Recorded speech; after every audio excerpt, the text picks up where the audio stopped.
Hello बच्चों, good morning. कैसे हैं? अच्छे हैं? चलो ठीक है, ग्रेट। ठीक है, देखो इसके पहले वाले लेक्चर में हमने रेंज ऑफ द फंक्शन सीखा था। ठीक है, कुछ में हमने कुछ टाइप के सम को सॉल्व किया था। तो आज थोड़ा सा अलग टाइप का सम हम सॉल्व करने वाले हैं। ठीक है, तो चलो फिर स्टार्ट करते हैं। बाकी आप मेरे बारे में यहाँ से पढ़ सकते हैं। ठीक है, तो चलो फिर देखो, अब यहाँ पर find the range of the following. ये भी क्या है? क्वाड्रेटिक अपॉन क्वाड्रेटिक है। ठीक है, तो ये तीनों अलग अलग टाइप्स के हैं। ठीक है, थोड़ा थोड़ा अलग अलग डिफरेंट टाइप्स के हैं। तो इनको हम कैसे सॉल्व करेंगे? ठीक है, तो देखो बच्चों, इसको सॉल्व करने के लिए आपका डिफिनेशन क्या होता है? रेंज का डिफिनेशन क्या होता है? हमने क्या डिस्कस किया था पहले वाले लेक्चर में कि values of Y on which X is defined, यही तो था। ठीक है, तो यहाँ से आपको क्या करना है? x की वैल्यू y की टर्म में आपको फाइंड आउट कर लेना है। ठीक है, तो ये बताओ, यहाँ पर क्रॉस मल्टीप्लाई करोगे तो कितना हो जाएगा? ये हो जाएगा X square Y minus X Y और y, और ये टर्म इधर आएगा तो माइनस में हो जाएगा ना। So minus X square minus X minus 1 is equal to 0। ठीक है, अब देखो यहाँ से एक्स स्क्वायर कॉमन कर लो। एक्स स्क्वायर कॉमन किया, क्या बचा? Y minus 1।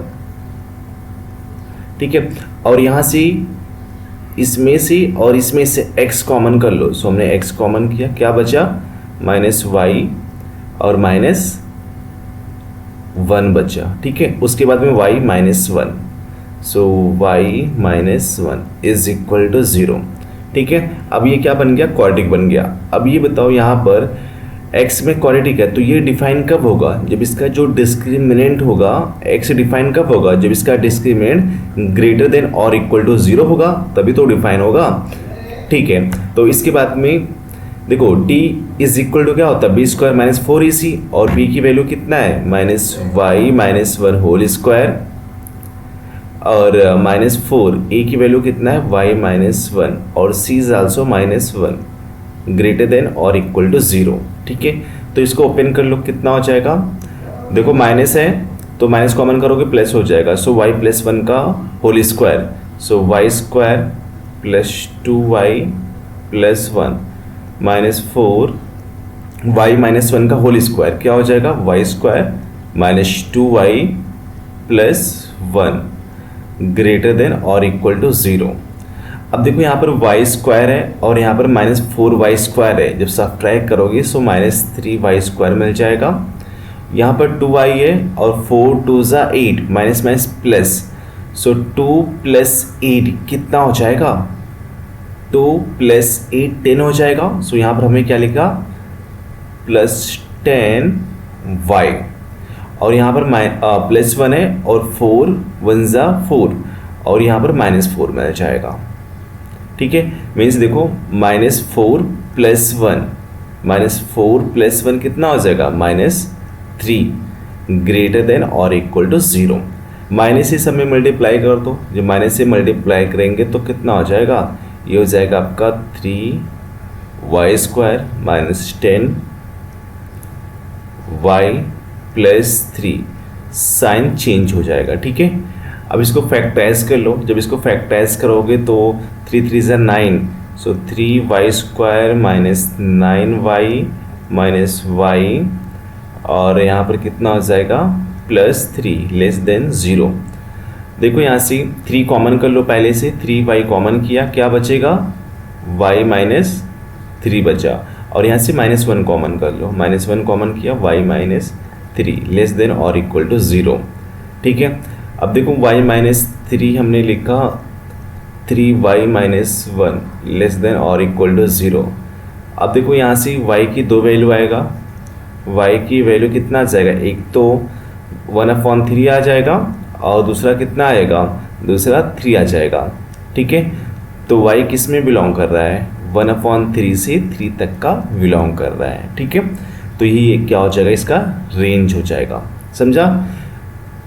ठीक है, अब देखो, अगर देखो यहाँ पर इसको वेविकर मेथड से भी सॉल्व कर सकते हो, तभी कितना आएगा? 1/3 आ जाएगा। ठीक है, अब इसके बाद में क्या करना है?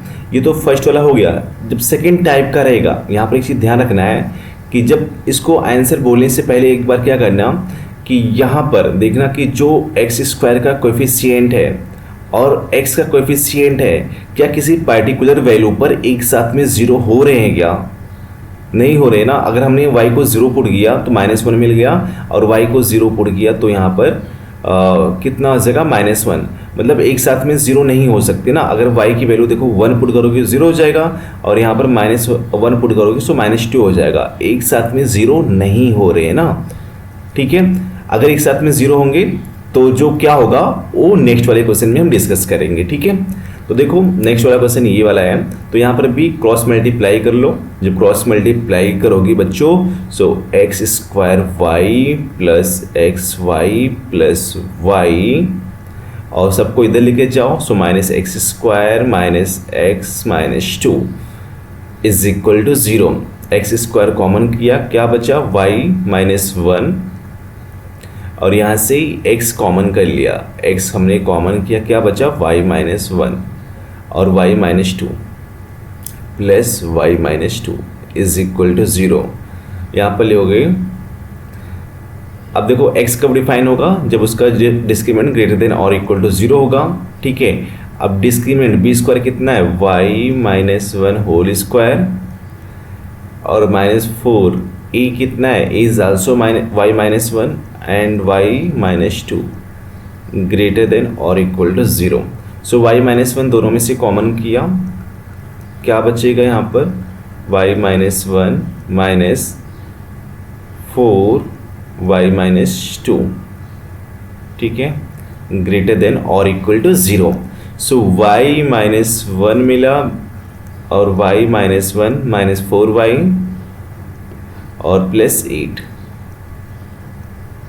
ठीक है, ग्रेटर देन और equal to 0। So y-1 y -4y -3y और 8-1 प्लस 7 मिल जाएगा, ग्रेटर देन और इक्वल टू 0। देखो यहाँ से माइनस कॉमन करके, इसमें से माइनस कॉमन करके माइनस से मल्टीप्लाई कर देते हैं। सो y-1 मिल जाएगा, तो 3y -7 हो जाएगा, और जैसे ही माइनस कॉमन करके मल्टीप्लाई करोगे ना तो आपका साइन चेंज हो जाएगा, ठीक है, ऐसा हो जाएगा। अब मुझे ये बताओ, यहाँ पर भी इसकी 2 वैल्यू आएगा, ठीक है, मतलब एक देखो यहाँ पर y बिलोंग्स टू किस में हो जाएगा? एक 1 होगा यहाँ से, और दूसरा 7/3, ठीक है। अब ये बताओ मुझे, यहाँ पर इसको आंसर करने से पहले एक बार चेक करो क्या ये दोनों की वैल्यू सेम है। देखो यहाँ पर y-1 है और यहाँ पर भी y-1, तो एक पर्टिकुलर केस के लिए क्या होगा? 0 बनेगा कि नहीं बनेगा? अगर सपोज y की वैल्यू 1 हो जाएगा तो ये भी 0 बन जाएगा और ये भी 0 बन जाएगा, ठीक है। तो उस केस में क्या करना पड़ेगा? उस केस में जैसे यहाँ पर अगर हम 1 को पुट करते हैं तो 1 क्या हो जाएगा? 0 हो जाएगा, ठीक है। तो मतलब ये रेंज में नहीं होगा, तो यहाँ पर आपको इसको नेग्लेक्ट करना है, 1 को नहीं ले सकते हैं। जब नहीं ले सकते हैं तो कौन से इंटरवल में होगा? ओपन इंटरवल में हो जाएगा, ठीक है। सो y बिलोंग्स टू 1 to 7/3, ठीक है। आप चेक कर सकते हो, अगर y की वैल्यू 1 पुट करके देखो, इसमें y की वैल्यू 1 पुट किया, ये 0 बन गया और ये भी 0 बन गया, और यहाँ पर 1 - 2 कितना गया? 1 - 2 इज इक्वल टू 0, और 1 - 2 मतलब -1 मिलेगा इज इक्वल टू 0। क्या -1 कभी 0 के इक्वल हो सकता है क्या? नहीं हो सकता। जब 0 के इक्वल हो ही नहीं सकता तो ये रेंज में लाई कैसे करेगा? रेंज में लाई नहीं करेगा ना। फिर समझ में आया? ठीक है। अब देखो जो थर्ड वाले टाइप्स का है उसको कैसे सॉल्व करेंगे, ठीक है। तो इसमें क्या करना बच्चों कि y, अब देखो इसको फैक्टराइज कर सकते हो, ये कितना हो जाएगा? x - 3 हो जाएगा और x - 2, और नीचे x - 2 हो जाएगा और x - 1, यही हो जाएगा, ठीक है। अब बोलोगे सर ये तो कैंसिल आउट हो जाएगा, तो कैंसिल आउट नहीं करने का यहाँ पर क्या लिखोगे? y is equal to x - 3 हो जाएगा, x - 1, ठीक है। अब मुझे ये बताओ कि x - 2 अपॉन x - 2, क्या इसकी वैल्यू हमेशा 1 के इक्वल होता है क्या? क्या हमेशा कट के 1 के इक्वल आएगा? बोलो। तो बोलोगे सर नहीं, 1 के इक्वल हमेशा नहीं आएगा, ठीक है, ठीक है। कब नहीं आएगा? जब x की वैल्यू 2 मिल जाएगा। जब x की वैल्यू 2 होगा तो दिस इज क्या हो जाएगा 2 - 2, तो वहाँ पर क्या मिलेगा? नॉट डिफाइन मिलेगा ना, समझा? तो एक केस ऐसा होगा जब x की वैल्यू 2 पर ये 1 नहीं मिलेगा, वो नॉट डिफाइन हो जाएगा। ठीक है, तो क्या करना है? तो देखो यहाँ पर x की वैल्यू 2 पर y की वैल्यू फाइंड आउट कर लेंगे। ठीक है, तो इसका मतलब ये हो जाएगा कि x की जो वैल्यू 2 पर हम निकालेंगे तो वो रेंज में भी लाई नहीं करेगा ना। फिर समझ में आया? मीन्स y की वैल्यू अगर हम 2 पे फाइंड आउट कर लेते हैं तो वो रेंज में लाई नहीं करेगा ना फिर। सो y ऑफ 2 कितना हो जाएगा? y की वैल्यू 2 निकाला, सो यहाँ से 2 - 3 -1 और नीचे 2 - 1 1, so y of 2 is equal to -1, मतलब -1 आपकी रेंज में लाई नहीं करेगा। ठीक है, ठीक है। अब इसके बाद में देखो, अब इसी को रेंज निकालने के लिए क्या क्रॉस मल्टीप्लाई कर लो और x की वैल्यू y के टर्म में फाइंड आउट कर लो। सो कितना हो जाएगा? मल्टीप्लाई करोगे जब इसको, so xy minus Y is equal to x - 3, x common कर लो, x कॉमन किया, y - 1 मिल गया और -y, हाँ अच्छा, इज इक्वल टू इधर कितना है? इधर है आपका -y है, उधर जाएगा प्लस हो जाएगा y - 3। सो यहाँ से x की वैल्यू कितना हो जाएगा? y - 3 और y - 1। ठीक है, अब ये बताओ y की वैल्यू क्या, मतलब रेंज क्या होता है कि values of x on which x is defined. तो y की वैल्यू क्या नहीं हो सकता? y की वैल्यू 1 नहीं हो सकता ना। अगर 1 हो जाएगा तो x नॉट डिफाइन हो जाएगा। सो यहाँ पर लिख सकते हो y इज नॉट, ठीक है, y not equal to 1, y 1 नहीं हो सकता। तो फिर क्या हो जाएगा? देखो यहाँ पर जब रेंज लिखोगे ना, रेंज आपका रियल नंबर हो जाएगा, इसके लिए रियल नंबर माइनस, ठीक है, 1 भी नहीं हो सकता, 1 भी नहीं हो सकता, और क्या नहीं हो सकता? -1 भी नहीं हो सकता ना। सो यहाँ पर -1, ठीक है, दोनों छोड़ के बाकी ये रियल नंबर में बिलोंग करेगा। समझा इतना? ठीक है, चलो फिर नेक्स्ट टाइप के सम को सॉल्व करते हैं। अगर हमारे पास में एक्सपोनेंशियल टाइप का सम होगा तो फिर कैसे रेंज फाइंड आउट करेंगे? ठीक है, देखो यहाँ पर y equal to a raise to x, यहाँ पर 2 टाइप्स का ग्राफ है। यहाँ पर a ग्रेटर देन क्या हो जाएगा? 0 हो जाएगा। a ग्रेटर देन 1 के लिए इसको सॉल्व करना है। ठीक है, a ग्रेटर देन 1 के लिए है और यहाँ पर a की वैल्यू 0 और 1 के बीच में जब लाई करेगा तो फिर कितना हो जाएगा? देखो ये वाला ग्राफ क्या मिल रहा है आपको? इंक्रीजिंग ग्राफ मिल रहा है और ये वाला क्या मिल रहा है? डिक्रीजिंग मिल रहा है। अगर हमने ये कंसीडर किया, बच्चों ध्यान से समझना इसको, ठीक है, अगर हमने ये कंसीडर किया कि x की वैल्यू, हमने ये कंसीडर किया कि x की वैल्यू सपोज यहाँ पर हमने 1 कंसीडर कर लिया और यहाँ पर हमने 3 कंसीडर कर लिया। ठीक है, x मत कर लो, t कंसीडर कर लो, थोड़ा सा इजी हो जाए क्योंकि x पहले से है। ठीक है, t, अब हमने कंसीडर किया कि जो t की वैल्यू है वो 1 और 3 के बीच में है। ठीक है, 1 और 3 के बीच में है, तो बेटा यहाँ पर बताओ कि जो ये वैल्यू होगा, ये वाला वैल्यू, उस पर हमें क्या मिल जाएगा? मिनिमम मिल जाएगा, और ये वैल्यू क्या हो जाएगा? मैक्सिमम मिल जाएगा। सो कहने का मतलब ये है कि अगर हम दोनों साइड में बेस a ले लेते हैं, means a raise to 1 less than और equal to a raise to t less than और equal to a raise to 3, तो ये वाला जो टर्म होगा a और a raise to t less than a cube, तो ये वाला क्या हो जाएगा? आपका मिनिमम हो जाएगा और ये वाला क्या हो जाएगा? मैक्सिमम हो जाएगा। तो आपका यही रेंज मिल जाएगा। ठीक है, सेम यहाँ पर बच्चों देखो, अगर हमने ये कंसिडर किया, ये पॉइंट 3 है और ये वाला पॉइंट क्या है? 1 है। ठीक है, और ये फंक्शन क्या है? आपका डिक्रीजिंग फंक्शन है। तो देखो यहाँ पर आपका 1 पे क्या मिलेगा? मैक्सिमम मिलेगा ना, और 3 पे क्या मिलेगा? मिनिमम मिलेगा, क्योंकि 3 के पास में ये और थोड़ा सा नीचे हो रहा है ना। फिर तो आपका क्या हो जाएगा? अगर t की वैल्यू 1 और 3 के बीच में लाई कर रहा है, ठीक है, तो यहाँ पर क्या हो जाएगा कि a रेज टू t लिया और यहाँ पर इस केस के लिए क्या हो जाएगा? लेस देन मिनिमम वैल्यू कितना हो जाएगा? a रेज टू 3 मिल जाएगा और मैक्सिमम वैल्यू कितना हो जाएगा? ये आपका हो जाएगा a⁻1 मिल जाएगा। ये मैक्सिमम हो जाएगा, ये मिनिमम। तो आपका रेंज इस तरह से लाई करेगा। समझ में आया? ठीक है, तो चलो इस पर कुछ सम सॉल्व करते हैं, फिर डाउट क्लियर हो जाएगा। ठीक है, देखो यहाँ पर बोला कि find the range of the following, ये सब सम दिया है। तो यहाँ पर फर्स्ट वाला सॉल्व करते हैं। देखो यहाँ पर कितना लिखा है कि y is equal to 2 sin x। तो बेटा यहाँ पर जो sin x है ना, इसको t कंसीडर कर लो। अब ये बताओ, लिखोगे let sin x is equal to t। अब ये बताओ t की वैल्यू कहाँ से कहाँ तक लाई करेगा? sin x है, sin की वैल्यू कहाँ से लाई करता है? -1 से +1, सो -1 और ये +1 हो जाएगा। ठीक है, अब ये बताओ यहाँ पर दोनों साइड में 2 ले लो, बेस 2, सो 2⁻1 लेस देन और equal to 2t less than और इक्वल टू 2⁻1। सो ये बताओ 2 कितना है? -1 तो कितना मिल जाएगा? 1/2 लेस देन 2t की वैल्यू कितना है? sin x है, sin x लेस देन 2। तो आपका रेंज कितना हो जाएगा? रेंज आपका हो जाएगा 1/2 से 2 तक का। ठीक है, तो इस तरह से हम सॉल्व कर सकते हैं। नेक्स्ट वाला सम देखो, यहाँ पर लिखा y is equal to 5 fractional part function है। ठीक है, तो यहाँ पर बताओ, अगर हमने फ्रैक्शनल पार्ट को हमने t कंसीडर कर लिया। अब ये बताओ t की वैल्यू कहाँ से कहाँ तक लाई करता है? फ्रैक्शनल पार्ट कहाँ से होता है? 0 से होता है, 1 के बीच में लाई करता है ना। सो यहाँ पर बेस कितना 5 है, तो 5⁻0 हो जाएगा। और यहाँ पर कितना है? ये आपका है t।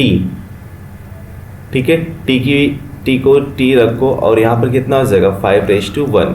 सो 5⁻01 लेस देन t की वैल्यू कितना है? अच्छा, इधर भी 5 हो जाएगा, 5⁻t। सो 5 और यहाँ पर क्या मिल जाएगा? Fractional part less than 5। ठीक है, तो आपका रेंज क्या हो जाएगा बताओ? रेंज इज इक्वल टू 1 से 5 पे ओनली लेस देन है, सो यहाँ पर ओपन इंटरवल हो जाएगा। ठीक है, तो इस तरह से बच्चों हम फाइंड आउट कर सकते हैं। ठीक है, अब देखो इसके लिए सॉल्व कर लेते हो। तो वही क्या करना है, x² + 1 को हमने t कंसीडर किया। अब ये बताओ t की वैल्यू कहाँ से कहाँ तक लाई करेगा?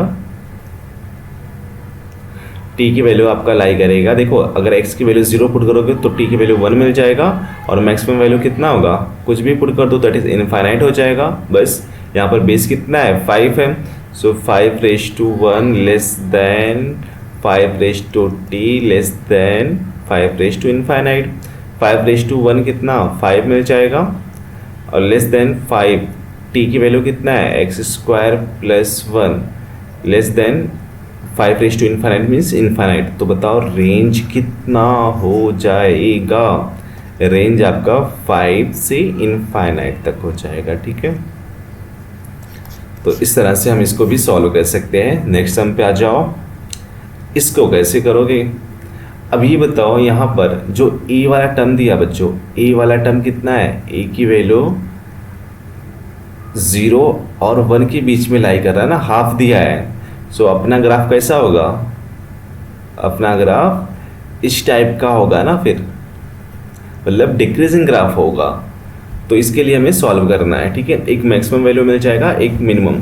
तो यहाँ पर देखो, अगर हमने sin x को t कंसीडर किया है, तो ये बताओ sin x को हमने t कंसीडर किया तो 2। अब ये बताओ t की वैल्यू कहाँ से लाई करेगा? -1 से लेके 1 तक लाई करेगा।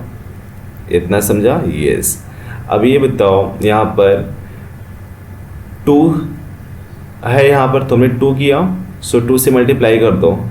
सो 2 से जब मल्टीप्लाई करोगे आप तो -2 मिल जाएगा लेस देन 2t और लेस देन 2 +3 भी कर लो। जब +3 करोगे सो 1 मिल जाएगा 2t + 3।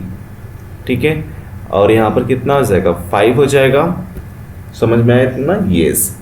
अब यहाँ पर दोनों की साइड में पावर 1/2 कर लो। सो हमने बेस 1/2 ले लिया और यहाँ पर बेस 1 हो जाएगा और यहाँ पर भी 1/2 रेज टू 2t+3 और यहाँ पर 1/2 रेज टू कितना हो जाएगा 5 हो जाएगा। अब मुझे ये बताओ बच्चों, इसकी वैल्यू क्या है 5, तो 5 पे क्या मिलेगा, मतलब ये सेकेंड वाला केस बन रहा है ना 0 से, मतलब a की value greater than 0 but less than 1, तो सेकेंड वाला वैल्यू मिल रहा है, तो a = 5 पे क्या मिलेगा, ये मिनिमम मिलेगा, और a = 1 पे क्या मिलेगा, मैक्सिमम मिलेगा। तो इसका मतलब ये हो जाएगा आपका सिंबल इस तरह से चेंज हो जाएगा। समझ में आया? यस। तो ये बताओ यहाँ पर इसको क्या लिख सकते हो, अच्छा इसको लिख सकते हो 1/32 लिख सकते हो, 1/32 less than 1/2 raise to 2t+3 की वैल्यू कितना है, मतलब ये हो जाएगा 2 sin x + 3 हो जाएगा, t की वैल्यू सब्स्टिट्यूट कर दो sin x + 3, ठीक है, और यहाँ पर लेस देन 1/2। अब मुझे ये बताओ बच्चों रेंज कितना हो जाएगा, रेंज कितना हो जाएगा, मिनिमम वैल्यू कितना है 1/32, ये हो जाएगा 1/32 और यहाँ पर कितना हो जाएगा 1/2, तो यही आपका रेंज हो जाएगा। ठीक है, चलो फिर नेक्स्ट सम सॉल्व करते हैं। सेम इसी तरह से बेटा लॉगरिथमिक फंक्शन रहेगा, तो फिर कैसे सॉल्व करेंगे, सेम यहाँ पर भी देखो, यहाँ पर भी वही है कि a की वैल्यू ग्रेटर देन क्या होना चाहिए 1 होना चाहिए। ठीक है, और दूसरे वाले के लिए हमें क्या सॉल्व करना है, दूसरे वाले के लिए हमें सॉल्व करना है a की वैल्यू जब 0 और 1 के बीच में लाई करेगा तब के लिए। तो यहाँ पर देख के बता सकते हो कि ये कौन सा इंक्रीजिंग है और ये कौन सा है डिक्रीजिंग है। समझ में आया? चलो ठीक है, अगर हमने यहाँ पर देखो, अगर हमने यहाँ पर 1 लिखा और यहाँ पर हमने 3 लिखा, सो ये बताओ अगर t की वैल्यू 1 और 3 के बीच में लाई कर रहा है, सो यहाँ पर क्या निकाल लो, 1 मत करो 2 कर लो, तो यहाँ पर हमने 2 लिखा। ठीक है, अब दोनों साइड में लॉग ले लो, सो यहाँ पर कितना हो जाएगा log 2 less than log t और फिर लेस देन log 3। तो आपका रेंज क्या हो जाएगा, आपका रेंज ये हो जाएगा कि log 2 से log 3 तक का ये रेंज हो जाएगा। ठीक है, सेम यहाँ पर भी होगा, तो इस तरह से हम निकाल सकते हैं। ठीक है, तो चलो फिर आगे बढ़ते हैं, नेक्स्ट सम सॉल्व करते हैं। हाँ देखो यहाँ पर क्या बोल रखा है, y = 2 sin x + 12 और यहाँ पर बेस कितना है 10 है। तो मुझे ये बताओ बेटा 2 sin x की वैल्यू कहाँ से कहाँ तक लाई करेगा, लिखोगे 2 sin x लाई करेगा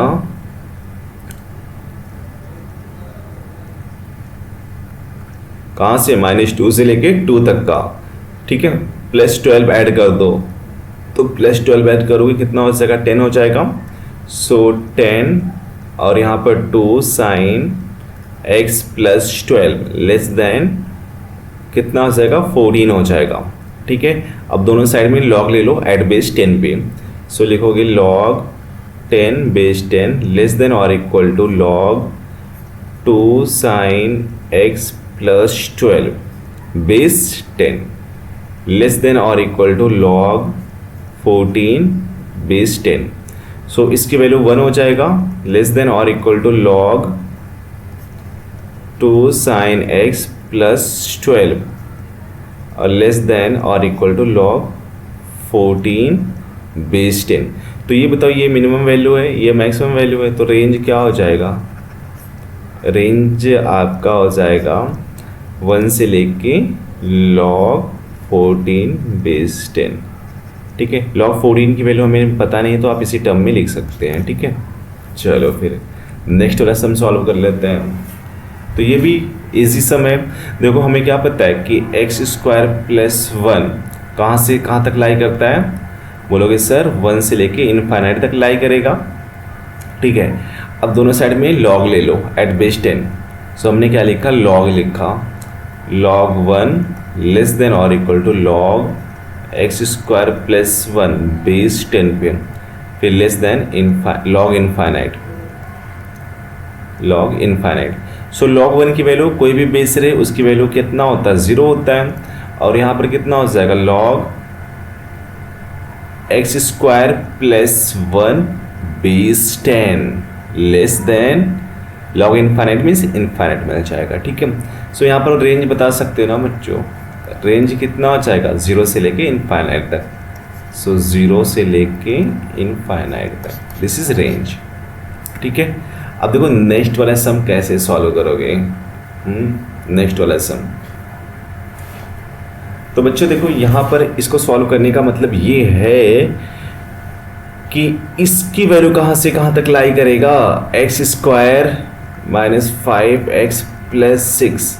तो बोलोगे सर ये तो क्वाड्रेटिक है, तो क्वाड्रेटिक का रेंज है देखो यहाँ पर, और इसमें a की वैल्यू क्या है, a की वैल्यू ग्रेटर देन 0 है ना। जब a की वैल्यू ग्रेटर देन 0 है तो इसका रेंज क्या होता है। तो बोलोगे सर ये तो हमें पता है कि -d/4a से लेके इनफाइनाइट तक होता है। ठीक है, तो ये बताओ बच्चों यहाँ पर, ठीक है, यहाँ पर इसका रेंज निकाल लो कितना हो जाएगा, d की वैल्यू b² - 4ac/4a। सो b² कितना है 25। ठीक है, और ये कितना, अच्छा यहाँ पर माइनस भी कर लो साथ में, तो माइनस हो जाएगा 25 माइनस और 4 a की वैल्यू 1 है, c की वैल्यू 6, सो 24 मिल जाएगा। और नीचे कितना हो जाएगा 4a से 4 मिलेगा, सो कितना आ गया -1/4। ठीक है, तो इसका मतलब ये हो गया बच्चों कि इसकी वैल्यू कहाँ से कहाँ तक लाई कर रहा है, इसकी वैल्यू -1/4 से लेके इनफाइनाइट तक लाई कर रहा है। इतना समझ में आया, बोलो यस। अब देखो यहाँ पर एक चीज़ बताओ, अगर हम इसका ग्राफ प्लॉट करते हैं, a कितना है, a की वैल्यू ग्रेटर देन 10 है, बेस कितना है, मतलब ये 1 से ज़्यादा है। जब 1 से ज़्यादा होता है ना बेटा, तो आपका मतलब a ग्रेटर देन 1 के लिए आपका ग्राफ कुछ ऐसा बनता है। ठीक है, अब मुझे ये बताओ कि इस पॉइंट पे मतलब जैसे जैसे ये इधर जा रहा है, मतलब ओरिजिन की साइड में जा रहा है, तो आपका ये वैल्यू क्या हो रहा है, ये वैल्यू डिक्रीज हो रहा है, मतलब ये वैल्यू किस में जा रहा है, नेगेटिव में आ रहा है। और इसका मतलब क्या हो जाएगा कि ये एक एट लास्ट टाइम मतलब जैसे जैसे पास हो जाएगा, एक टाइम ऐसा होएगा कि ये माइनस इनफाइनाइट पे पहुंच जाएगा ना।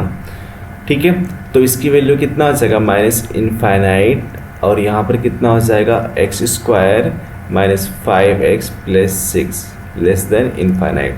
अब लॉग लिखोगे, जब लॉग लिखोगे ना, सो लॉग -इनफाइनाइट हो जाएगा, minus log x² - 5x plus 6 base 10 और लेस देन इनफाइनाइट। तो बताओ रेंज कितना हो जाएगा, रेंज आपका हो जाएगा -इनफाइनाइट से लेके प्लस इनफाइनाइट। ठीक है, तो यहाँ पर इसको ओपन इंटरवल में कर सकते हैं। ठीक है, समझा इतना, तो इस तरह से हम इसको लिख सकते हैं। ठीक है, चलो फिर अब देखो इस टाइप का रहेगा, find the range of the following. तो हमें कैसे सॉल्व करना रहेगा, जब यहाँ पर x बिलोंग्स टू -2 एंड 2 के बीच में लिखा है। ठीक है, तो देखो इसको सॉल्व करने का मतलब यही है बेटा कि इसको डिफरेंशिएट करोगे। अब डिफरेंशिएशन तो पता है, इसका f' निकालोगे तो कितना हो जाएगा, तो बोलोगे सर -3x² प्लस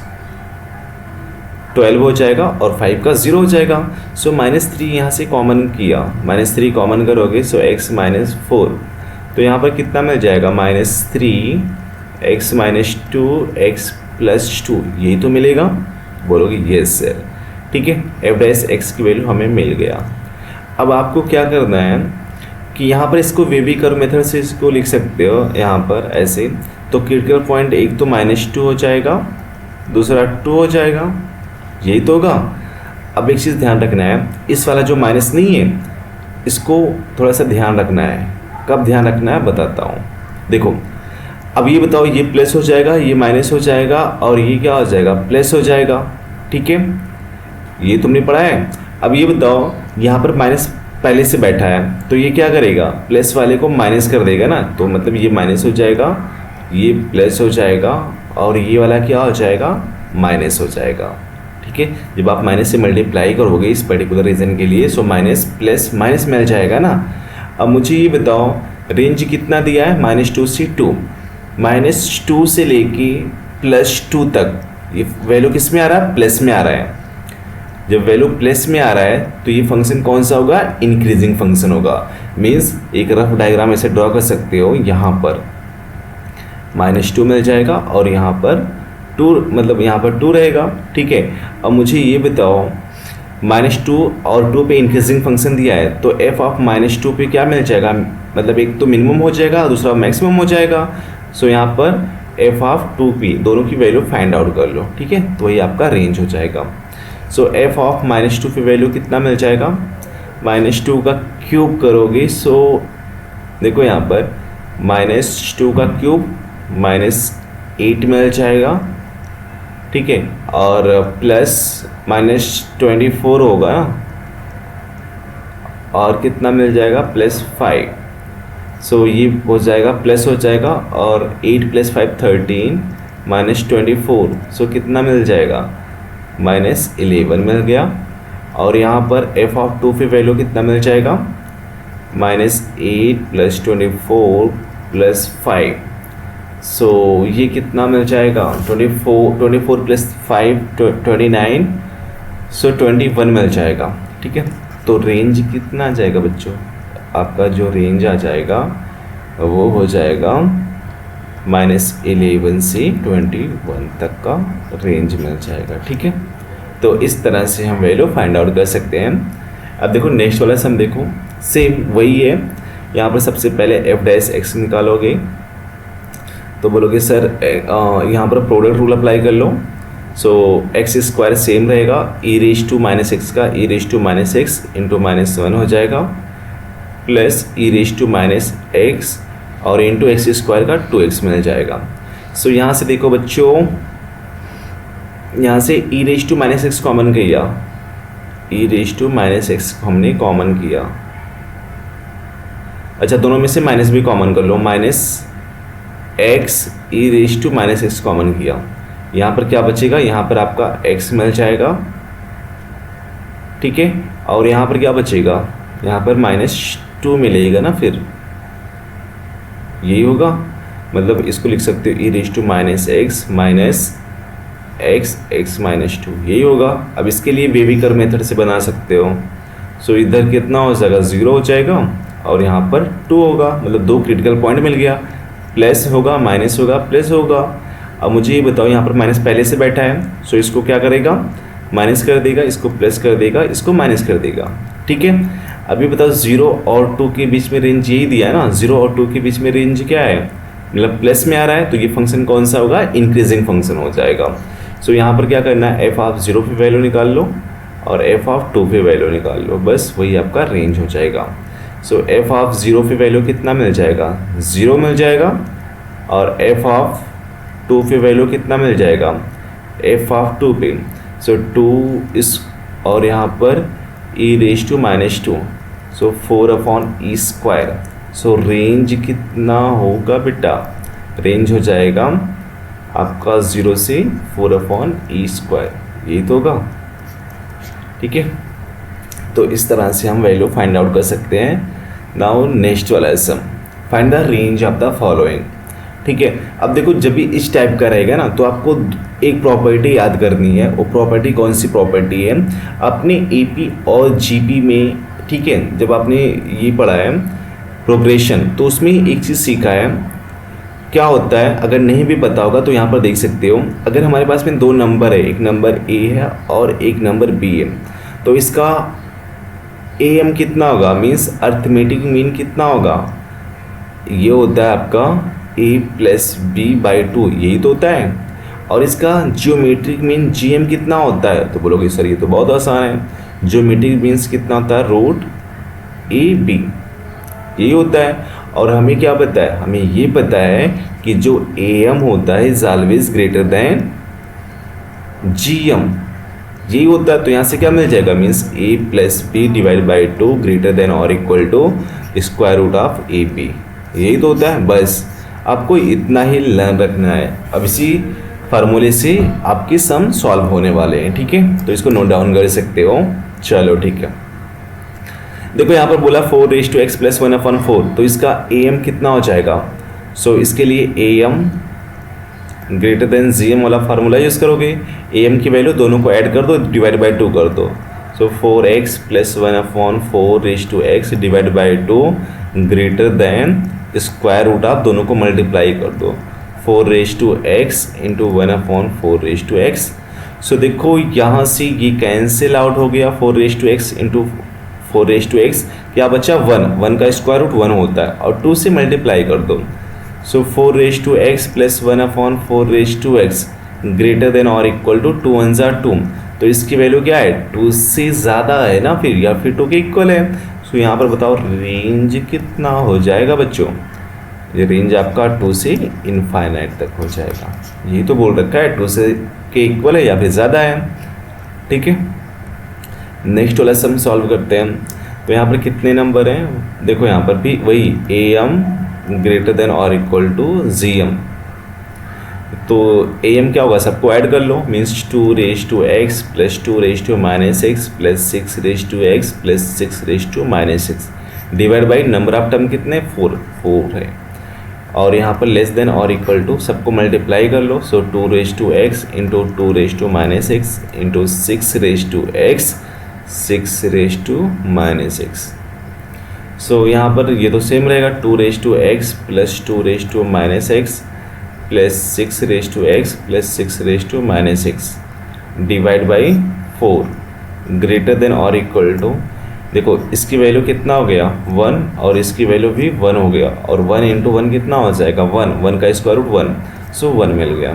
अब ये बताओ इसको क्या लिख सकते हो 2x plus 2x plus 6x plus 6 greater than और इक्वल टू 4, क्रॉस मल्टीप्लाई करोगे तो 4 आ जाएगा। अब ये बताओ यहाँ से बच्चों इसका रेंज जब निकालोगे तो कितना हो जाएगा, 4 के इक्वल है या 4 से ज़्यादा है, तो यहाँ पर क्लोज इंटरवल हो जाएगा और यहाँ पर ये हो जाएगा 4 टू इनफाइनाइट। तो बच्चों इस टाइप से हम रेंज किसी भी फंक्शन का फाइंड आउट कर सकते हैं। ठीक है, अगर आपको कुछ डाउट रहेगा तो आप अपने डाउट को बच्चों कमेंट बॉक्स में लिख सकते हैं। ठीक है, अब इसके बाद में बता सकते हो कि इसके बाद में आपको कौन से लेक्चर का थ्योरी वाला पार्ट सीखना है या उसका कॉन्सेप्ट सीखना है। ठीक है, हम जरूर डिस्कस करेंगे। चलो फिर बाय बाय, टेक केयर।